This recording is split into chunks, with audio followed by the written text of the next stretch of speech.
तो ओम नमः शिवाय, श्री शिवाय नमस्तुभ्यम, जय श्री महाकाल। जी हाँ भक्तों, आप सबको भी पता होगा कि 23 दिसंबर को साल की आखिरी एकादशी आ गई है। जी हाँ भक्तों, एकादशी जो कि सनातन धर्म में, हिंदू धर्म में बहुत ही बड़ा त्योहार माना जाता है। तो अगर आपकी भी कोई ऐसी मनोकामना है जो कि पूरा होने का नाम ही नहीं ले रही है, आपने बहुत ज्यादा प्रयास कर लिया उसको पूरा करने के लिए, लेकिन वो पूरा हो ही नहीं रही है, तो कौन से ऐसे उपाय करें कि आपकी जो मनोकामना है वो पूरी हो जाए, आपके मन में जो भी इच्छा है वो पूरी हो जाए। आज की इस वीडियो के माध्यम से हम आपको बताने वाले हैं। पूज्य गुरुदेव कहते हैं कि जो कोई भी व्यक्ति ये उपाय करते हैं तो उनको हजारों एकादशी का लाभ एक बार में ही मिल जाता है।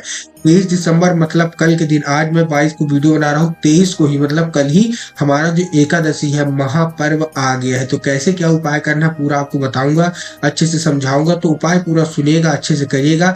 एकादशी का बहुत ही बड़ा पर्व आ गया है। और एक चीज मैं आपको बताना चाहूंगा, अगले दिन मतलब 24 दिसंबर को साल का आखिरी प्रदोष भी पड़ रहा। प्रदोष भी बहुत ही बड़ा पर्व माना जाता है भगवान के लिए, भगवान महादेव के लिए।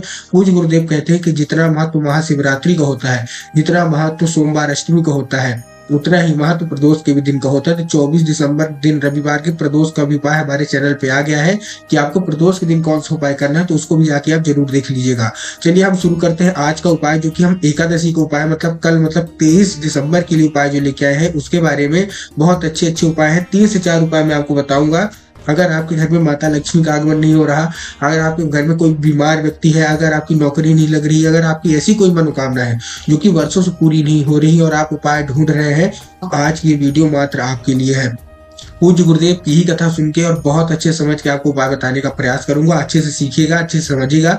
लेकिन उससे पहले चैनल पर पहली बार आए हैं, आवाज मेरी पहली बार सुन रहे हैं, तो वीडियो को लाइक कर दें और चैनल को कर लें सब्सक्राइब, ताकि पूजनीय पंडित प्रदीप जी मिश्रा के जितने भी नए नए उपाय मैं उनकी कथा से सुनता हूँ, श्रवण करता हूँ, सबसे पहले आपको प्राप्त करा सके। देखिए, सबसे पहले तो एकादशी है, तो आपको क्या करना है, सबसे पहले आपको एक दिया जलाना है। कहाँ?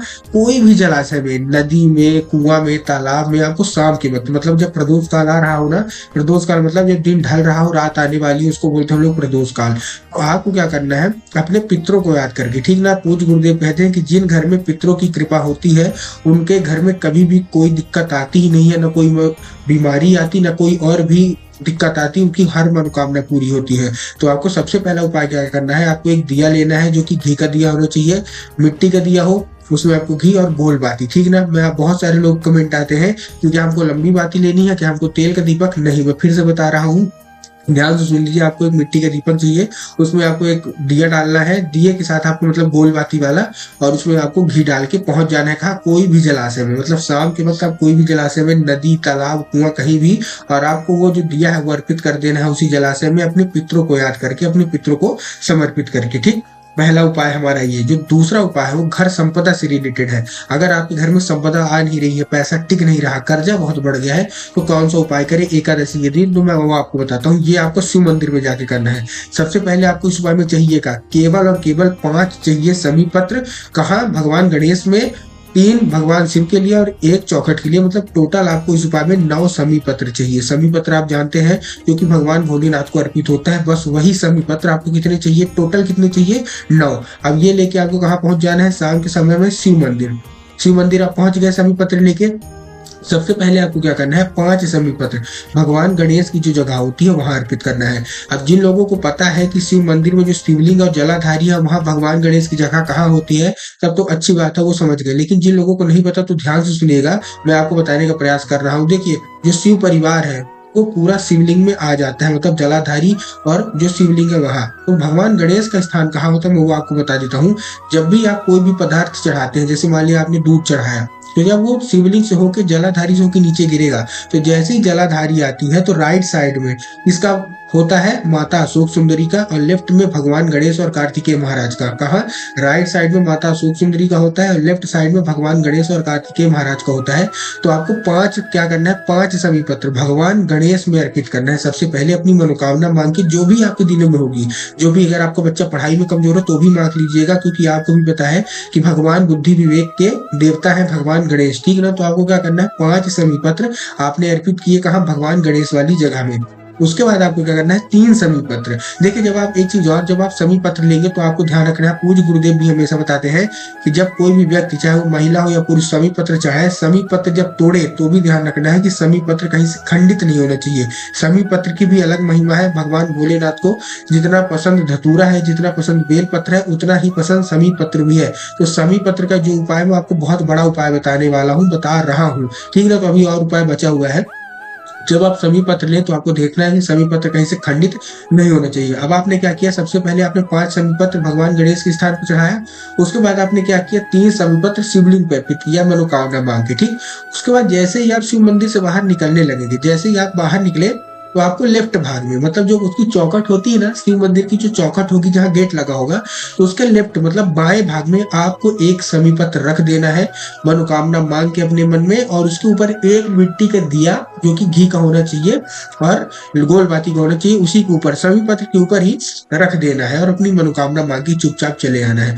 पूज्य गुरुदेव कहते हैं कि जो कोई भी व्यक्ति ये समी पत्र का उपाय करता है और एक दिया अर्पित करता है, उसकी सारी की सारी मनोकामना बाबा भोलेनाथ अवश्य रूप से पूरी करते ही करते हैं, ठीक। तो ये बहुत बड़ा उपाय मैंने आपको बता दिया। जो अंतिम उपाय है, ये उपाय में पूज्य गुरुदेव कहते हैं कि ये उपाय करने से मात्र 2 घंटे के अंदर मनोकामना पूरी होती है। मात्र 2 घंटे के अंदर करना क्या है, सबसे पहले आपको शाम के वक्त पहुंच जाना है। कहा, आपको शाम के वक्त पहुंच जाना है बेल पत्र के पेड़ के नीचे।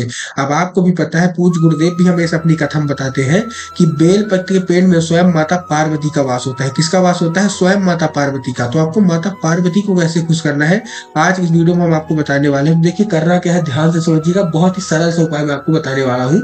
आपको क्या करना है, शाम के समय पहुंच जाना है बेल पत्र का जो वृक्ष है उसके नीचे, और आपको घर से लेके क्या जाना है, एक मूंग, मतलब जो हरा मूंग होता है ना, बस वही लेके आपको पहुंच जाना है। कहा, बेल पत्र के पेड़ के नीचे। जब आप मूंग लेंगे तो आपको ध्यान रखना है, केवल आपको एक मूंग लेके जाना है, ठीक। एक दिया भी लेके चले जाइएगा, क्योंकि वहां माता पार्वती को खुश करना है। माता पार्वती की संध्या आरती भी कर दीजिएगा बेल पत्र के पेड़ में। तो आपको क्या करना है, एक दिया लेके जाना है जो कि मिट्टी का होगा, घी का होगा, ठीक ना, गोलबाती का, और एक मूंग लेके जाना है। अब देखिए मेन उपाय अब शुरू होने वाला है। आप पहुंच गए, पहुंचने के बाद आपको क्या करना है, सबसे पहले तो आपको 3 बार परिक्रमा करनी है। कहा, बेल पत्र की जो पेड़ है उसकी 3 बार आपको परिक्रमा करनी है। परिक्रमा करने के बाद जब आप परिक्रमा करेंगे तो माता पार्वती से अपनी मनोकामना मांगते रहना है। उसके बाद में जो दिया है आपको बेल पत्र की जो पेड़ की जो जड़ है वहां अर्पित कर देना है, रख देना है। उसके बाद आपको क्या करना है, जो आपने मूंग लिया है, तो बेल पत्र के पेड़ के नीचे जो भी आपको कंकड़ दिखे, जो भी पत्थर दिखे, छोटा हो या बड़ा, छोटे से छोटा भी आप ले सकते हैं, तो आपको क्या करना है, उसी कंकड़ को शंकर मान के वो मूंग आपको अर्पित कर देना है। क्या करना है, ध्यान समझिएगा।